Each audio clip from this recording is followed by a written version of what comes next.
Hello folks, welcome back. Got a new video for you today. Just want to address some of the criticism I've received in the comments section regarding my position on dinosaurs. I have been challenged to supply proof that dinosaurs do not exist. So they want me to prove a negative. Well, okay. I have a few things to say about that. I will not be supplying proof that dinosaurs don't exist, because I'm not in the business of convincing you that things do or do not exist. The church has been doing that for centuries. They will supply proof. It can be concocted, it can be manufactured to convince people to believe or disbelieve. Do you remember this? This is the Shroud of Turin. Everybody knows about the Shroud of Turin. It's kept in a church in Turin, and they get it out every now and again to show people. This is the burial shroud of Jesus Christ. This proves that Jesus Christ died on the cross and was resurrected. And when he went through this miraculous resurrection, it left a kind of photographic negative imprinted on the cloth.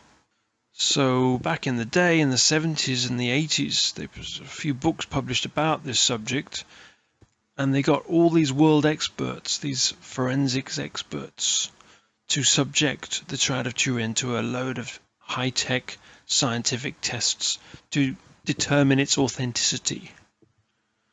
And when the results came in, everybody was amazed, because they tested the cloth, and they found that the weave was exactly the sort of weave they were producing back in Palestine 2,000 years ago. It was perfectly authentic. The fibers of the cloth, whatever it was, linen or whatever, was exactly the sort of linen that they were growing and using back then. Then they tested the blood stains, and the blood was real human blood, and it was the right kind of blood that you would expect from a man from that part of the world at that time. They looked at all the wounds, and they all matched up with the biblical description of Christ's wounds. The blood stains on the head from the crown of thorns and from the wrist, and it goes on and on and on. And then they did a photographic negative of it, and it shows a perfect image of Christ with all the wounds. So if this was a medieval fake, how could they didn't have photographs back in those days. They couldn't have done a negative. How could it have been done? So everything checked out. This is totally authentic and accurate. The experts have verified it. So do we believe that this is proof of the existence of Jesus Christ and his crucifixion? Well, I don't believe it.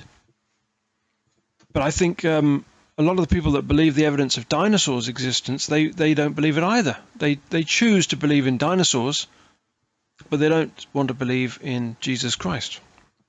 And there's all sorts of religious relics in all sorts of churches. There'd be a church where they've got one of the nails from the crucifixion. Proves it's material evidence, right? And there've been another one that's got a piece of wood, and this is a piece of the cross, the actual wooden cross.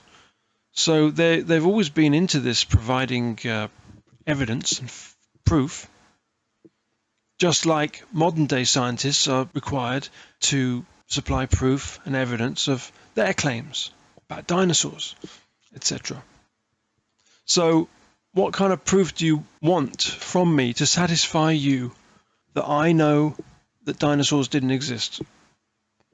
Do you want me to show you video evidence of a paleontologist at a top institution confessing that he faked the dinosaur fossils?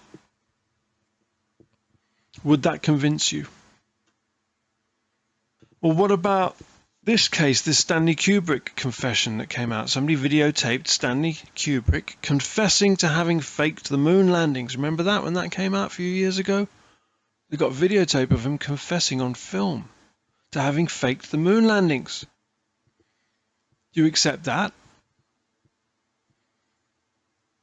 Well, when it came out, people objected to it. They said, well, We can't believe this. It could be an actor who just looks like Kubrick.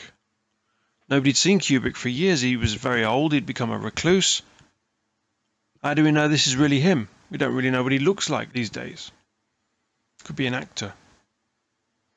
Then they found some outtakes from this confession interview where the video maker, the cameraman, was coaching him and trying to get him to say this and say that and telling him how to make it sound more authentic and realistic and convincing. People reject this confession tape because confession tapes can be faked. If I had a video of a paleontologist admitting he'd faked a dinosaur fossil, you would just say, well, that's just one man. We can't take his word for it. He could be joking. It could be an April Fool's joke. Or that could be somebody pretending to be a paleontologist, a lookalike. Or just because one paleontologist faked one dinosaur doesn't mean that all dinosaurs are fake. And it goes on and on and on. So much for your material evidence, your proof. Okay? I prefer to appeal to reason. Given that any kind of proof can be concocted and fabricated, I prefer to proceed along the lines of rational explanations. That's what science really should be all about. Appealing to reason. Let's have a look at Quetzalcoatlus. This is going to be our case in point today. Quetzalcoatlus, now look at it here. See the size of this thing? They claim, these paleontologists, claim this thing existed and it was flapping around in the Cretaceous period, 65 million years ago. Look at the size of it. Had an 11-meter wingspan, allegedly, and weighed 250 kilos. It's unlike anything you can see flying around today. There's the bones there. There you go, there's your material evidence, right? That's proof, right? Many, many videos, as you can see here, produced, documentaries, and not a single one of them is critical of its existence. They all accept it, hook, line, and sinker.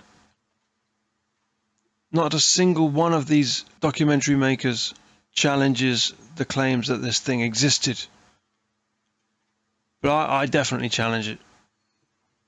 This didn't exist. It couldn't exist. Okay, so let's have a look. Let's compare what we know about living flying vertebrates today. The two types that we have today flying around are birds with feathered wings and bats, right, with wings that are more like the Quetzalcoatlus wing is supposed to be, which is a bony structure with stretched skin over it, like a bat's wing. So the biggest bats in the world today are the old world fruit bats. The biggest one, the biggest species, Asarodon jubatus, is found in Asia. Its wingspan is 1.7 meters and its weight is 1.6 kilograms. So almost a 2-meter wingspan, this fruit bat, and it only weighs less than 2 kilos. There's loads and loads of fruit bats, dozens and dozens of different species, some of them quite large, but the biggest one is less than 2-meter wingspan and less than 2 kilos in weight. Quetzalcoatlus, living in the same planet, same gravitational conditions, same gas mixture in the atmosphere, same buoyancy of the air and availability of oxygen, 250 kilograms and 11-meter wingspan, using basically the same technology as a fruit bat, bony wings stretched over with skin stretched over them to generate lift. Well, what about birds? Again, using the same kind of materials, right? Organic materials, bone and meat and feathers. Slightly different from a bat. Instead of stretched skin, they have feathers. The biggest, heaviest flying bird that can get off the ground today is 21 kilos. That's the great bustard. And its wingspan is less than 3 meters. So that's nothing compared to Quetzalcoatlus at 250 kilos, 11-meter wingspan.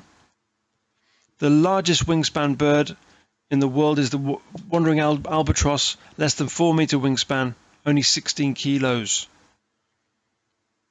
So great bustard, 21 kilos, wandering albatross, 16 kilos.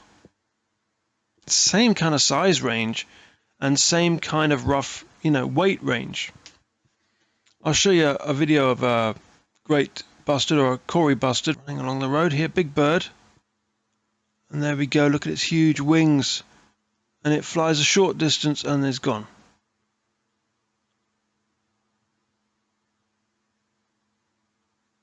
Huge bird. And in the comments section, we've got some comments here. And somebody says here, they cannot fly for too long because of their weight. They only fly when it's needed. Wandering albatross, on the other hand, can fly for hours. And this person says here, they're mostly ground-dwelling birds. And this person here says, an albatross isn't as heavy. That's why it can fly further. And one person here says, how come Jurassic Park has huge dinosaurs flying around at high altitudes then? So this person here sees a problem with Jurassic Park with the extinct animals, because these people here have identified that a big bird, big heavy body, can't fly that far. Albatross can only do it because he's got bigger wings and smaller weight. We see here that there's a limit. We're at the limit now of what's possible. 21 kilos, 2.7 meter wingspan. That's the limit. That's how well they can fly. They can just, you know what I mean? If you want to fly further, reduce the weight, increase the wingspan. But still, albatross never gets bigger than 3.66 meters. So this is the limits of what exists in the world amongst flying animals today.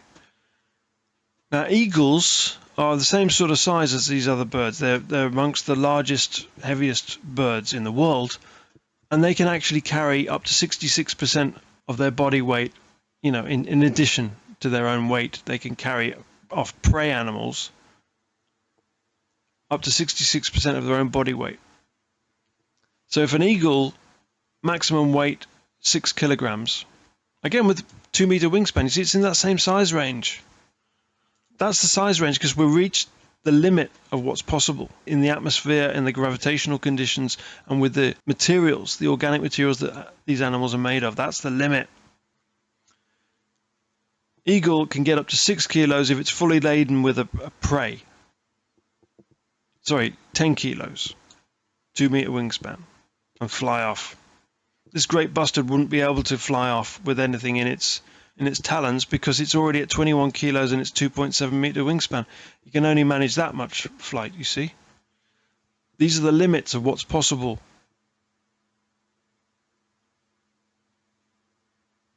Now you might say, okay, well, what about aeroplanes? They're much bigger than these birds. How come they can fly? Aeroplanes are totally different. They don't flap their wings, aeroplanes. They couldn't do that because the materials, even though they're made of stronger materials, they're made of synthetic materials. They're made of metal and carbon fiber. Yeah, they're stronger materials. Even then, they have to have propellers or jet engines to propel them to generate thrust. Now, you can make flapping models out of synthetic materials. This is a guy in Japan. He makes these radio control flapping birds out of plastic and carbon fiber and metal. But he cannot make them any bigger than actual birds. He can make models of Quetzalcoatlus and stuff like that, make them fly, but he can't make a full-size one. He couldn't make one with an 11-meter wingspan. And he couldn't make one out of organic materials, only inorganic materials. If you want to make a full-size aeroplane with flapping wings, this is what you get. They tried it in the 1920s. They tried to make flapping aeroplanes of full-size aeroplanes, but you reach the limits of what's possible with the materials. They shake themselves to pieces and they can't get off the ground. Animals like birds have to have flapping wings in order to generate lift, or they can just glide by jumping off a cliff. Aeroplanes can generate a much more thrust because they have rotating propellers and spinning turbines. They're impossible in organic systems because you can't have spinning, rotating parts like that. Everything has to be connected by blood vessels and nerves. Places like the British Museum, where they display these absurd fakes, are equivalent to the old curiosity shop of Victorian England, where they would show jackalopes and silly things just to get customers to come through the door and pay. You know, this one here, Archaeopteryx, this is fake. This has just been made by someone. Yeah, probably a very knowledgeable zoologist who's studied lots and lots of fossils. He knows about bones and anatomy. He knows how to make a decent looking fake. This is a really good one. But they know the formula for making fake stone. That's all possible. You can make fake limestone. You don't have to use clay and cement. You can actually produce proper fake limestone. It's always been known about. It's one of the secrets of the Stonemasons Guild, but it's known to a lot of people. Geopolymer, they call it. This is a toothed bird. You see, this is why it's in the British Museum. The old curiosity shop wants to show you a toothed bird, a unique thing that you can't find in nature. It's like as rare as hen's teeth. Yeah, and so we got channels like this idiot here, Dr. Polaris. Let's go to his channel. One of the biggest bumpkins on YouTube. Dr. Polaris believes in all this nonsense. He buys it hook, line, and sinker. He's like a Lord of the Rings nerd who just gets into all the lore of this fantasy Lord of the Rings world or Star Wars. That's all it is. To emerge.